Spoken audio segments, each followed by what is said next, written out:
estava em paz. Mas para você ver, hoje eles são pastores da igreja, foram machucados, feridos. Eu sou pastor da igreja, já fui ferido, já. Se eu for contar, aconteceu muitas coisas, mas só que nós não desistimos da igreja, né? Uhum. Estamos na igreja, estamos cuidando de vida, pastoreando, né?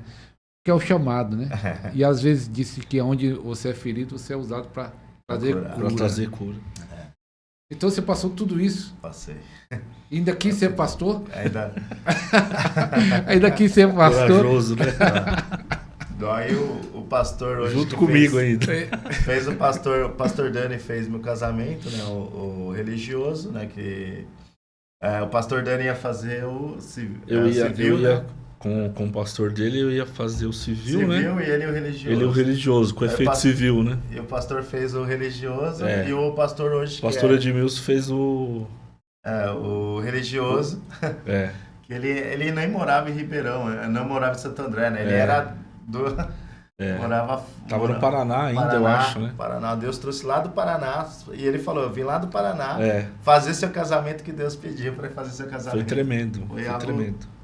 Foi algo assim, né, que marcou bastante as nossas vidas de duas formas, né? Uma muito triste e outra que Deus estava cuidando, mandando uma pessoa lá do Paraná para fazer meu casamento. Para mim foi uma honra, né? Porque eu era recém-consagrado, né? O pastor deles casou em 2005. 2006, né? Fazia acho que nem um ano que eu tinha sido consagrado, então assim, foi a minha primeira celebração, celebrei o casamento do pastor Denis. E o ministério de vocês tem 17 anos, mas vai fazer 17 vai anos. fazer 17 anos agora, vai ser 28 de agosto. Depois você fala até o endereço da igreja. Tá. E quando foi vocês começaram a entrar numa veia profética, num entendimento profético? Por que aconteceu isso? Você estava contando até o contato com outros pastores, mas como ver esse entendimento da importância do profético, né? Que hoje nós podemos dizer que a igreja no Braço do Pai é uma igreja profética. Sim. Isso assim demorou um pouco, né? Porque a gente, como eu falei, a gente havia tido essas experiências muito jovens, né? E a gente na verdade assim, a gente começou o ministério assim, eu posso falar, não tenho vergonha nenhuma de falar que tudo que eu aprendi no Ministério Vida Nova, né? Onde eu comecei, a gente meio que foi como se fosse uma congregação mesmo ali, porque foi onde eu aprendi tudo, né? Eu aprendi com os pastores, assim, então assim, é uma estrutura muito parecida, né? A gente até brincava, é uma batisbleia, né? Então assim, o começo até a gente se estruturar assim foi difícil, né, Denis? Muito trabalho. Imagina, a gente começou do zero mesmo. Então assim, começamos na casa da minha sogra, que hoje é a casa da minha cunhada. Foi lá que a gente começou a fazer os cultos, né? Depois de, acho que, alguns meses que a gente alugou um salão, né? Então, até se estruturar, então, assim, foi muitos anos, né? Estruturando, testando algumas coisas, né? E a gente só foi começar meio que, assim, foi legal que quando a gente começou a entender mais o profético, a gente começou também a entender algumas coisas, porque assim, eu vou ser sincero aqui, eu não sou pregador, não sou aquele cara de conferência, de avivalista, não sou. Assim, eu sou a minha maneira de pregar é ensinando, assim, muito batista, né? Eu gosto de ensinar, minha palavra é de ensino. Então, assim, eu nunca tive aquela... O pastor Denis já é um pouco mais avivado, mais avivalista, assim, mas eu sou mais... Ele é do reteté. Eu gosto também do reteté, mas um negócio mais ensino, né? É uma dificuldade que eu tinha no meu início de ministério, ainda lá na outra igreja, mas depois aquilo ali é o que eu amo muito, eu gosto muito de ensinar, de ensino, de dar aula, ministrar, eu gosto muito.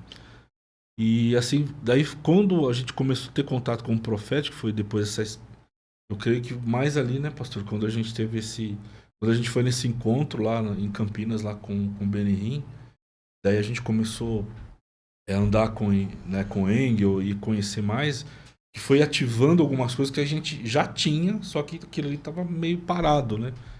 estava sendo ignorado, estava sendo sufocado, né?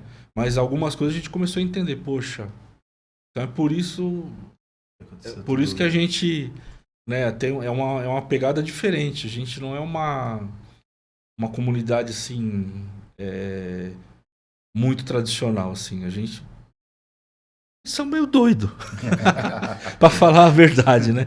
Nós somos meio doido, somos muito. A gente tem experiência que se a gente contasse, as pessoas falam, não, isso daí não existe, isso daí. Mas pode contar. São experiências. No Podcast pode então, contar que o Podcast então, assim, que sabe. Né? Então, né, até o que eu te falei, quando a gente ainda na Assembleia, a gente tinha algumas manifestações, mas não sabia, não entendia de nada. Eu lembro que alguns congressos, a gente com jovens na Assembleia, a gente de estender a mão, assim, pessoas caindo, sentir choque, essas coisas, né? E Deus pediu umas coisas malucas demais pra gente, assim, ora por tal pessoa e umas coisas sem entender, sabe? Você fazer por obedecer mesmo a voz de Deus, né? E então assim já foi, a gente já tinha uns bons anos já, né, pastor? Quando a gente começou a caminhar no profético, então poucos anos. Nessa faixa aí, 2015, 2016, que a gente foi começando a... Mas quem mergulhou mais rápido, o pastor Denis ou o pastor Dani? Quem foi mais rápido, com mais sede ou algum... Eu acho que o pastor Dani, ele era mais sensível, né? Em sentir a presença, né? Quando eu fui...